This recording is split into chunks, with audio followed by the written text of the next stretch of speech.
Hello, Pastor Steve Waldron here today. We're going to look at the difference between capitalism and communism and several other types of rulership over the years, and what's a Christian form of government and what's a good form of government, that type of thing. So first of all, capitalism.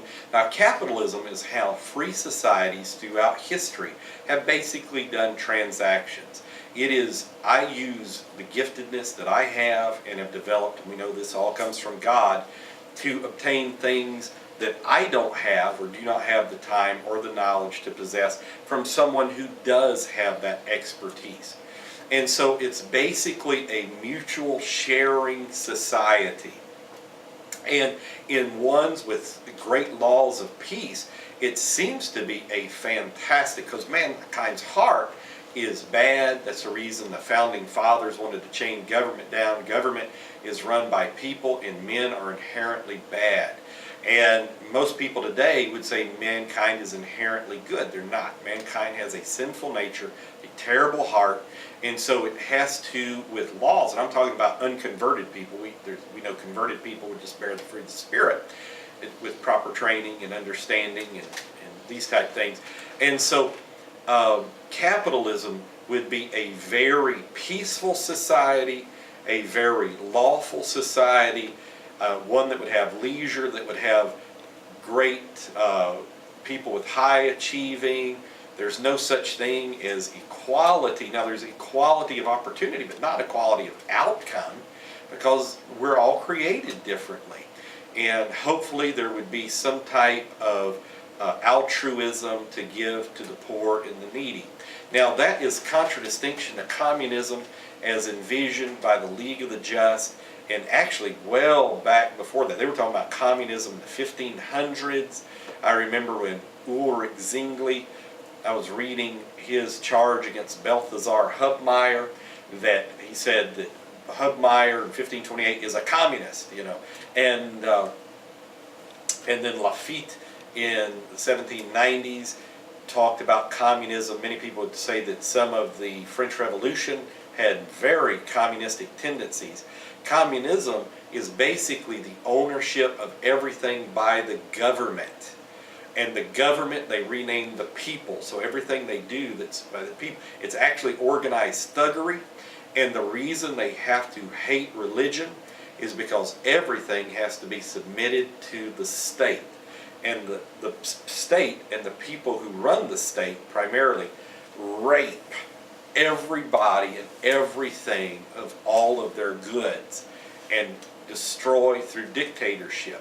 So obviously communism is not a good thing. You read the Communist Manifesto, abolition of the family, the community of women.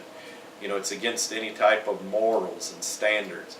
It's just a terrible, no property, the abolition of property, creation of a central bank so you can destroy an economy through the printing presses. That's what Lenin said. Keep the printing presses running because it will destroy capitalism and this type thing.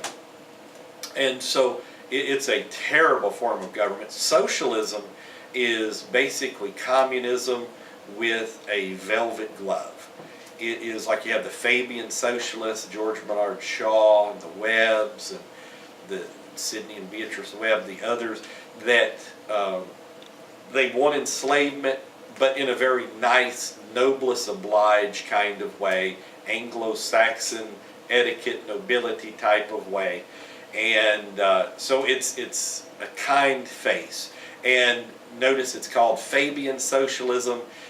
Communism is usually revolutionary. Socialism is normally gradual. Some people say it's named after the Fabian turtle that goes from Great Britain to America, lives hundreds of years. Others would say it was Maximus Fabius, the Roman general, is where it got the terminology. But even in their, like the Fabian chapel in the UK, it has a picture of a wolf in sheep's clothing, unzipping the clothing of the sheep. Why? Because it always comes in under platitudes, capitalism, freedom, and it's really enslavement. And so that's a very bad model as well. Now, predatory capitalism or monopoly capitalism will many times manifest itself under social Darwinism, under communism and or socialism, that they are, it's crony capitalism, they are in cahoots with the members of government. There's a lot of back and forth between major international corporations and governments and central banks, and they, again, just use people. They don't look at people as a unique image of God. Another reason why all of these are secular humanist and atheist is because God commands us to do unto others as we would do unto them. They would use Darwinism. I know Marx wanted to dedicate Das Kapital to the origin of species by Darwin, because he told Engels, he said, we have found a scientific theory that fits with our economic theory. And so if mankind is not created by God, you can have abortion, you can have culling, you can have euthanasia, not youth in Asia, but euthanasia, the killing, called good death. I don't even like the term euthanasia. And all of these things, and the rule of an aristocracy. Now, an aristocracy is the rule of a cultured elite. And many people, there's the 60 founding families of the United States. They would say, the Whitneys, the Bushes, I hate to name names and all this, and others, that they would be an aristocracy. And then this aristocracy in England would be knighthood, nobility, the House of Lords, that type thing. Traditionally, the Senate in the United States. And there would be an aristocracy. And so then you have feudalism, which is the reign of an aristocracy over serfs. And serfs are basically proles or proletarians. The bourgeoisie would be the middle class. Wherever you have an expansive middle class, you normally have a lot of peace. And where you have a multiplicity of opinions and you have freedom of speech, you normally have peace. Even Voltaire, even though I disagree with a lot of what Voltaire said, one of the things he said when you have one religion, you have a dictatorship. When you have 100 religions, you have peace. And that's all true. Because then you have a free flow of ideas, and truthful ideas, energy with capitalism, it tends to, the cream rises to the top. We're under communism, from each according to his ability, to each according to their needs. Well, the each to their needs usually is the elite that you're giving, and you're just blood-sucking. It's a vampirism. And so many examples of socialism working really don't work. What it is it was capitalist societies who went socialist. And eventually, as Margaret Thatcher said, the fallacy with socialism is you run out of other people's money to spend. And so it destroys the capitalist society over the course of decades, and then they look to privatize again. And so you have that as well. You have oligarchialism, which is, again, Plato wanted philosopher kings, oligarchs. You have minarchy, which is a monarchy that is not absolute, that would have something probably similar to what Great Britain and the Netherlands have today. Monarchy, which is reign under a king. Elitism and scientific elites. And so we constantly see this man trying to subjugate others. You would have democracy. Now, obviously, democracy is an awful form of government. Terrible. Because what happens in a democracy? It's mob rules.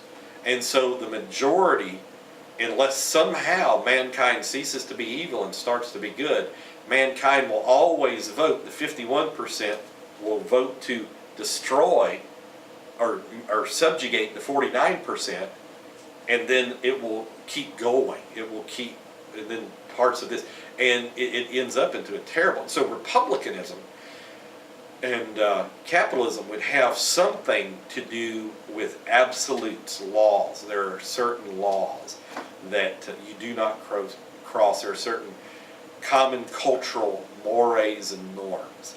So I hope this helps people understand. You hear these terms, it's said that most young people today don't understand why communism's bad. A lot of them would vote for socialists and that type thing. And they don't realize how it destroys. Look at the bitter fruits of like a Venezuela and a China and a Soviet Union of Soviet socialist republics and these horrible, horrific things. Cuba. And people say, well, but look at the evils of capitalism.